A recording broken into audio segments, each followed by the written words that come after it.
আপনার সাথে একটু কথা আছে। এখানেও? আপনাকে এরপর থেকে কখনো বিরক্ত করবো না। আপনার কাছে 10 মিনিট সময় চাইছি, প্লিজ। ঠিক আছে, বলুন কি বলতে চান।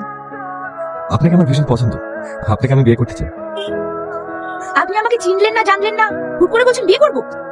আমি সব জানি। মানে? আমি বাবার মুখ থেকে সব শুনেছি। আপনি একজন বিধবা, তাই তো? হ্যাঁ। এটা আপনার কোনো সমস্যা নেই? না, নেই। আপনি জানেন সমাজে বিধবাদেরকে কোন চোখে দেখে? জানি। কে কি বললো তাতে আমার কোনো যায় আসে না। আপনাকে নিয়ে তো আমি থাকবো। আপনি পাগল হয়ে গেছেন, তাই এসব বলছেন। কেন? আপনার জীবনে তো একটা অ্যাক্সিডেন্ট ঘটেছে, এখানে আপনার দোষ কোথায়? আপনি বিধবা বলে কি আপনার জীবনটা থেমে গেছে? আপনি কি নতুন করে শুরু করতে পারেন না? না, পারি না। এই যে বড় বড় কথা বলছেন, এটা আজ আছে, বিয়ের পর আর থাকবে না। পরিবারের সাথে সাথে আপনিও আমাকে কথা শোনাতে ছাড়বেন না।